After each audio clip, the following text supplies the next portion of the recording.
Hello everyone, this is Dr. S.M. Yamuna, Associate Professor and Head, Department of Commerce with Business Process Services, PSG College of Arts and Science, Coimbatore.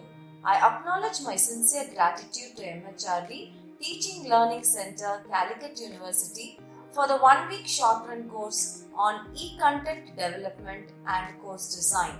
A part of the program, I am going to discuss on the topic Coastal Regulation Zone, which is in the second module in the subject Disaster Management.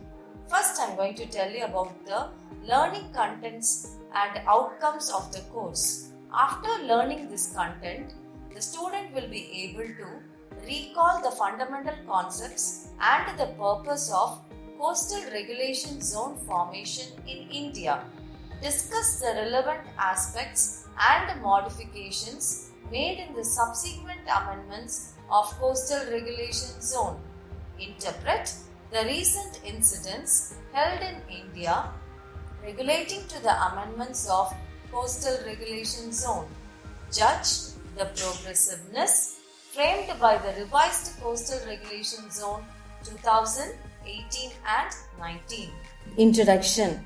The coastal environment plays a vital role in Indian economy by virtue of resources, productive habitats and rich in biodiversity. India's coastline stretches 7,516.6 km. About 3/4 of the mainland is surrounded by water, that is, island of 5,422.6 km and territories of 2,094 km, which makes it even more crucial to focus on those areas regarding the marine ecosystem, ports, fishing communities and so on.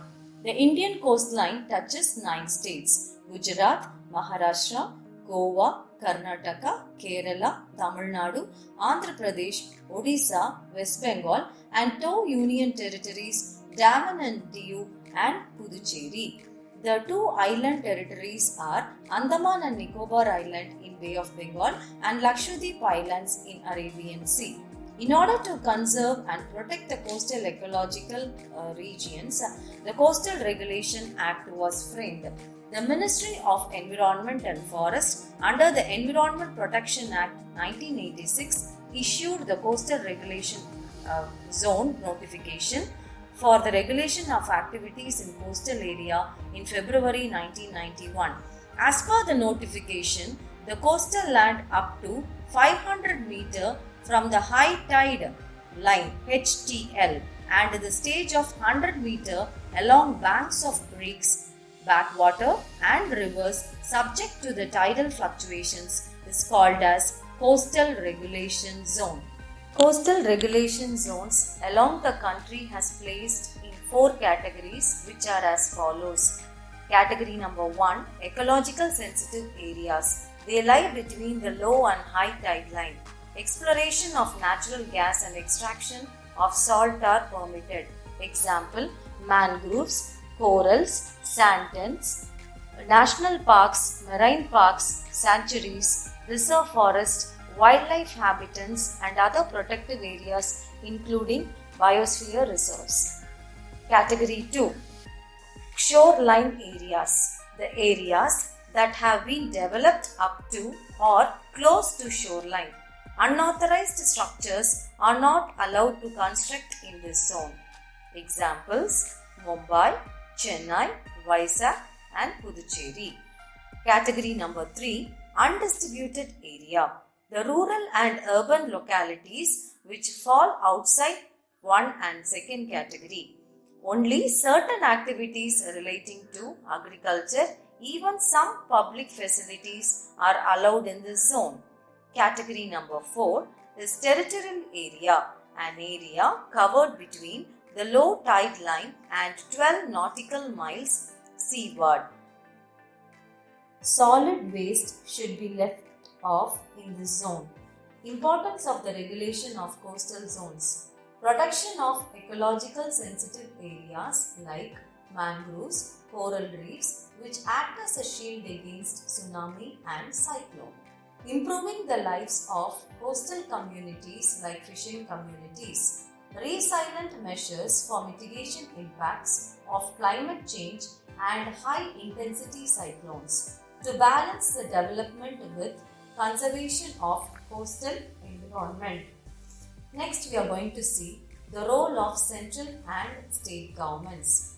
The coastal regulation rules are made by the Union Environment Ministry. Implementation is supposed to be done by the state governments through their coastal zone management authorities. The states are supposed to frame their own coastal zone management plans called CZMP in accordance with the central rules. So, several amendments were made in Coastal Regulation Zone 1991. The notification was consolidated and issued in the year 2011. The markable committees involved in the regulatory framework like Vora Committee, Saldana Committee, Balakrishnan Nayak Committee, Babu Paul Committee, Swaminathan Committee and Kailash Nayak Committee. After the various committees, the rules and the regulations by the Environmental Ministry, the Union Cabinet chaired by our Prime Minister Shri Narendra Modi has approved the Coastal Regulation Zone Notification 2018, which was reviewed and issued in 2011 with the periodic amendment in some clauses. What are the changes made in the regulatory framework? The system of granting clearances also have been changed. The states with authority to approve the proposals for the urban category 2 and the rural category 3 areas has also been implemented. The Ministry of Environment, Forest and Climate Change will grant the clearances for the ecological sensitive areas and which are falling under the low tide line, and 12 nautical miles seaward has also been forwarded. The modifications also include the dramatic of 20-meter no development zone for all islands and guidelines to be with sensitive areas. So the benefits of the Coastal Regulation Zone 2018.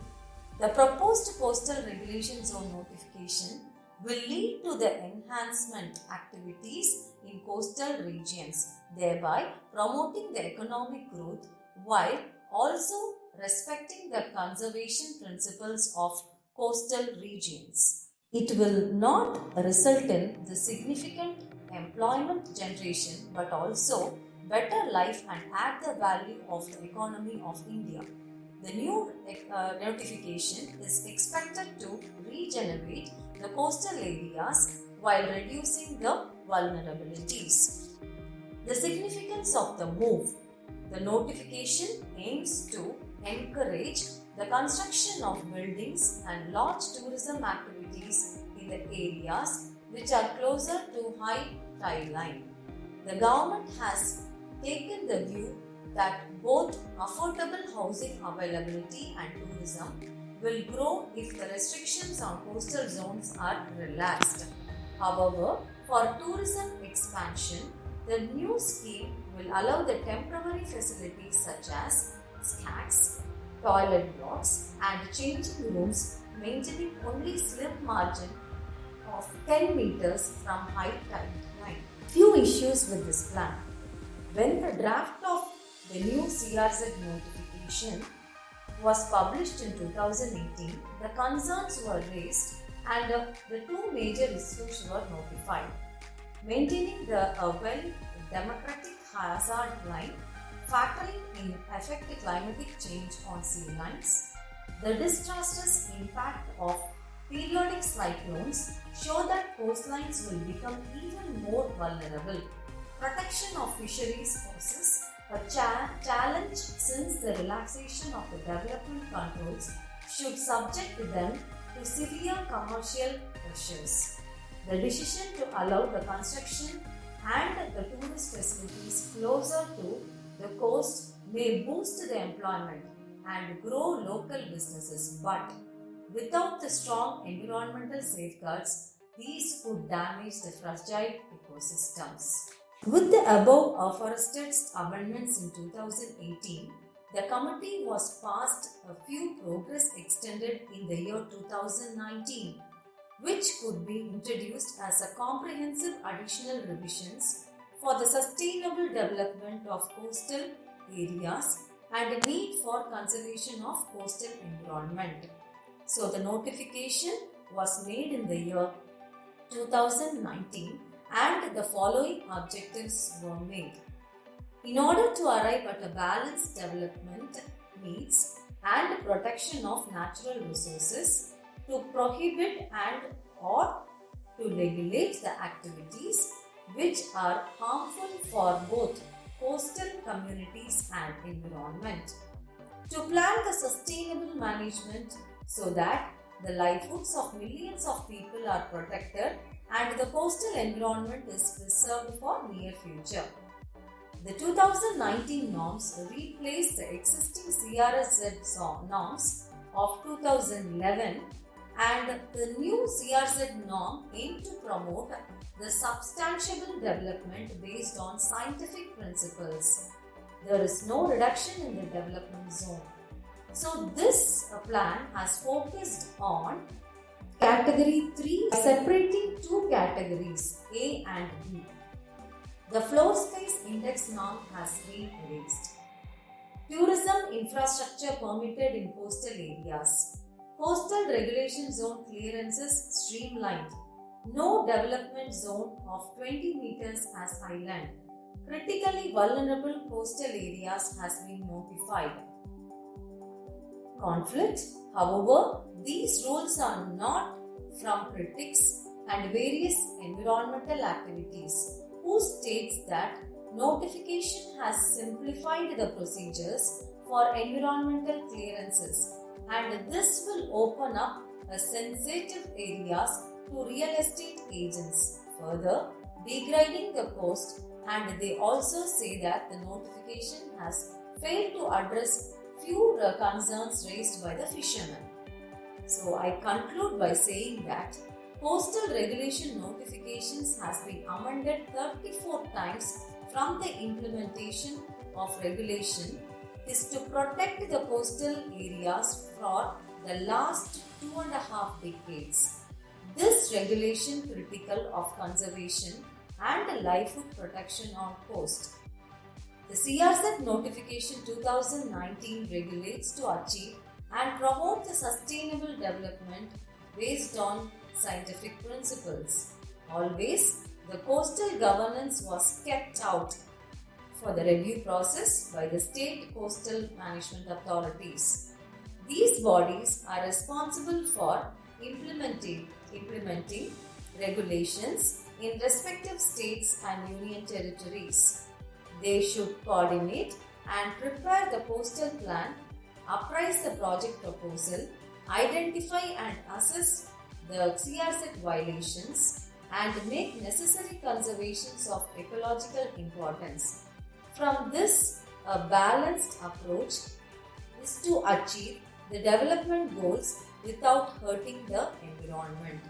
Thus, there is a need to protect the fragile ecosystem near the coastal surroundings. There are a tremendous amount of environmental issues that are on the table. Good regulation needs to catch up with innovation. Thank you all.